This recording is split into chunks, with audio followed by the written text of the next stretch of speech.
சென்னையின் அடையாளமான எழும்பூர் ரயில் நிலையத்தை கொண்ட சட்டமன்ற தொகுதி தொழிலாளர்களுக்கும் நடுத்தர மக்களும் அதிகம் வசிக்கும் தொகுதியாகும். மாநகரின் இதயமாகவும் கலை, கலாச்சாரம் ஆகியவற்றோடு அரசியல் வரலாற்றில் முக்கிய இடம் பிடித்துள்ள எழும்பூர் தனி தொகுதியின் நிலவரம் குறித்து தற்போது பார்க்கலாம்.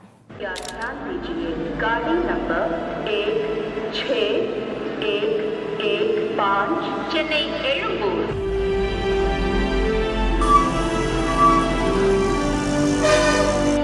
தென் தமிழகத்தை தலைநகர் சென்னையுடன் இணைக்கும் எழும்பூர் ரயில் நிலையம், ஆசியாவிலேயே பழமையான அருங்காட்சியகம், சென்னை நகரின் அடையாளமான கூவம் நதியின் தடம் என பல பெருமைகளை கொண்ட எழும்பூர் சட்டமன்ற தொகுதியாக 1957ஆம் ஆண்டு உருவானது.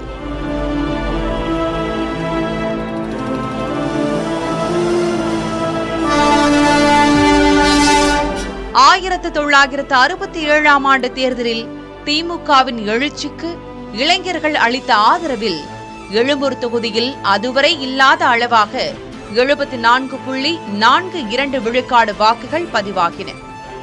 எழும்பூரில் நடைபெற்ற 15 தேர்தல்களில் 11 முறை திமுகவும் காங்கிரஸ் 2 முறையும், தேமுதிக சார்பில் போட்டியிட்ட வேட்பாளர் 1 முறையும் வெற்றி பெற்றுள்ளனர். சுயேட்சை வேட்பாளரும் 1 முறை வென்றுள்ளார். அதிக முறை திமுக வெற்றி பெற்றிருக்கிறது.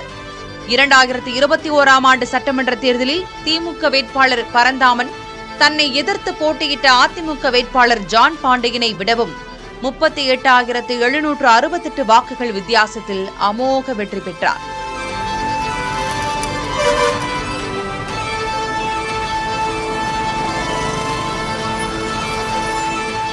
தீவிர வாக்காளர் பட்டியல் திருத்தத்துக்கு பிறகு எழும்பூர் தொகுதியில் 65,677 ஆண் வாக்காளர்களும் 69,149 பெண் வாக்காளர்களும் 53 மூன்றாம் பாலினத்தவர்களும் என 1,34,879 வாக்காளர்கள் உள்ளனர்.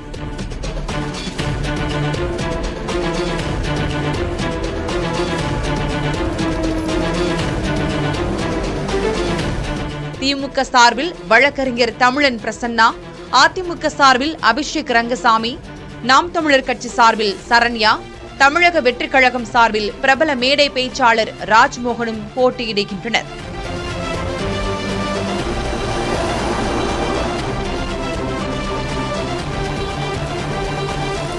சென்னை மாநகரை கடக்கும் கூவம் கடலில் கலக்கும் முன்பு பெரும்பகுதி எழும்பூரில் பயணிக்கின்றது. நகரின் மைய பகுதியில் ஓடும் கூவத்தை தூய்மைப்படுத்த வேண்டும் என்ற கோரிக்கை இந்த தேர்தலிலும் முன்வைக்கப்படுகிறது.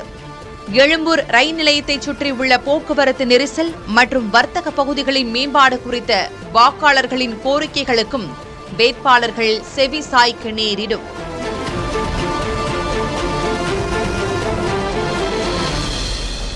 எழும்பூர் சட்டமன்ற தொகுதி உருவான 1957ஆம் ஆண்டு முதல் 2021ஆம் ஆண்டு வரை நடைபெற்ற 15 சட்டமன்ற தேர்தல்களில் 11 தேர்தலில் வெற்றி பெற்று எழும்பூர் தொகுதி திமுகவின் கோட்டையாக விளங்கி வருகிறது. இந்த முறை நாம் தமிழர் கட்சி, தமிழக வெற்றிக் கழகம், அதிமுக, திமுக என 4 கட்சிகளிலும் புதிய இளம் வேட்பாளர்கள் களம் காண்கிறார்கள். இந்த முறையும் அந்த சாதனையை திமுக தக்க வைக்குமா, அல்ல புதிய இளைஞர்கள் சரித்திரம் படைப்பார்களா என்பதை பொறுத்திருந்துதான் பார்க்க வேண்டும். புதிய தலைமுறைக்காக ஒளிப்பதிவாளர் வேலுவுடன் செய்தியாளர் வீரகுமார்.